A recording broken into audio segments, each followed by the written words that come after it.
The year was 1600. England was ambitious, hungry, but still an underdog in the grand game of global trade. The mighty Spanish and Portuguese empires had already carved up the world, controlling vast trade routes, hoarding spices, silks, and unimaginable wealth. The English merchants, watching enviously from their misty shores, wanted in. And so, Queen Elizabeth I, ever the opportunist, signed a royal charter, birthing the East India Company. Not a government venture, but a private enterprise with powers to trade, negotiate, and whenever necessary, wage war. Armed with nothing but ambition and the weight of the Queen's seal, the English set their sights on India. Captain William Hawkins was the first to test the waters. In 1609, he arrived in the Grand Court of Emperor Jahangir, hoping to secure trade rights in Surat. But the Portuguese were already there, whispering poison into Mughal ears. "You cannot trust these English. Let them go back to their foggy little island," the Portuguese envoy sneered. Jahangir, ever the cautious emperor, listened. The English were denied. Defeated, Hawkins left empty-handed, licking his wounds. But failure is a lesson. The English learned quickly. Direct confrontation was a fool's errand. They needed a different strategy. If Surat was locked, they would find another door, Masulipatam, a bustling port on the southeastern coast of India. It was known for its vibrant trade in textiles, spices, and other goods. The strategic location made it a hub for maritime trade with Southeast Asia, the Middle East, and Europe. The region was under the control of the Golconda Sultanate, whose officials were cautious about allowing foreign traders to establish a permanent presence. While the Portuguese and Dutch were already active in the area, they couldn't establish a dominance similar to what happened in Surat. And the Sultanate of Golconda, wanting to counterbalance the growing presence of Dutch and Portuguese, granted the British trading rights. But this wasn't enough for the English, not even by a long mile. By 1612, the English had built up their fleet and their nerve. Captain Thomas Best, commanding a small but formidable squadron, arrived in Surat. Once again, the Portuguese saw a threat, and this time they acted. A fleet of Portuguese warships loomed over the horizon, blocking the English from anchoring. A standoff. Then the first cannon roared, and with it, the Battle of Swally had begun. The Portuguese had numbers, but the English had discipline, superior naval tactics, and better gunners. The battle was brutal, but by the end, the Portuguese fleet lay in ruins. Their once invincible reputation shattered. News of the victory rippled through India, and Jahangir, who was already getting impatient with Portuguese arrogance, took notice. The Portuguese, the emperor mused, are not as invincible as they claim. This time, when the English came knocking, Jahangir opened the gates. In 1613, under Thomas Aldworth, the first English official factory was established in Surat. But their dream of monopolizing the spice trade was still remained a distant dream, at least until Thomas Roe, a man of unparalleled vision and unrivaled patience, began his journey from England. Although the English had established a factory, the Portuguese and the Dutch continued to dominate Indian trade. To expand trade and protect their interests, the English needed formal recognition and privileges directly from the Mughal court. To achieve this, King James I in 1615 sent the best man available for this job, Sir Thomas Roe. Thomas Roe, a man of high intellect and patience, reached the court of Jahangir in 1615. Unlike the other officials, Roe wasn't in a hurry. In fact, he was playing a very long game. He remained at the Mughal court for over 3 years, observing and learning Mughal culture. Roe skillfully navigated Mughal court politics and won over Emperor Jahangir. Why should we pay excessive customs when we trade peacefully? He would muse over feast, planting seeds of thought in the emperor's mind. And finally, Thomas Roe successfully negotiated a Farman, an imperial decree, granting the English East India Company the right to trade freely in the empire without paying excessive custom duties. This also allowed the English to establish additional factories in Agra, Ahmedabad, and Bruges. Emphasizing on the English commitment to peaceful trade, in contrast to the aggressive tactics of the Portuguese, Roe countered Portuguese and Dutch influence at the Mughal court. Although Roe was not able to secure all the privileges he sought, his mission laid the foundation for a lasting relationship between the Mughal Empire and the British East India Company. Things were smooth sail for British East India Company from there.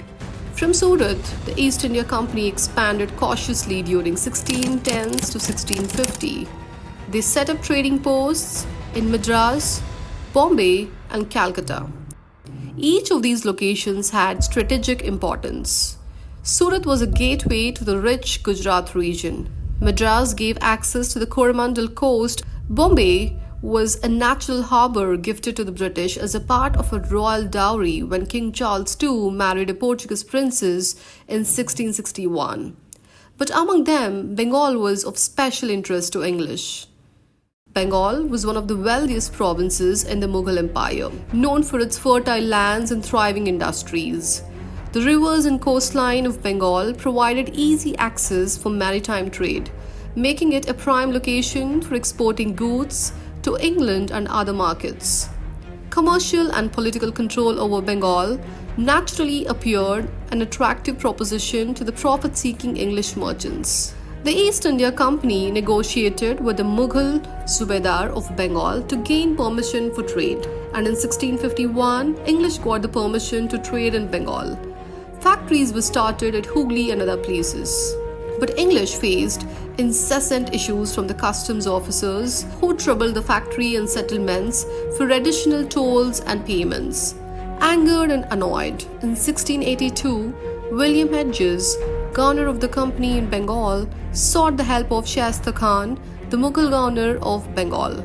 But nothing happened, and this inaction led to growing hostilities between the English and the Mughals. 4 years later, in 1686, Mughal, who grew weary of the English interference, attacked the English settlement at Hooghly. The English retaliated aggressively, capturing imperial forts at Thana and storming Mughal fortifications in modern Odisha. This show of force marked a shift in the company's strategy from diplomacy to military action, but it backfired royally. The Mughal administration under Shaista Khan responded with overwhelming force, effectively driving the English out of Hooghly and relocating them to an unhealthy and marshy area at the mouth of the river Ganga. The new settlement was poorly suited for large-scale trade and was plagued by disease, poor infrastructure, and logistical challenges severely affecting the company's operations. But for now, British had to stay silent and watch. Unlucky for them, no empire would stay the same, not even the mighty Mughals, and time, as always, was on their side. By the early 1700s, Aurangzeb, the last powerful Mughal emperor, had overextended the empire, leaving it weak and vulnerable. After his death in 1707, the empire fragmented into smaller, semi-independent states right in front of the blood-hungry gaze of the British.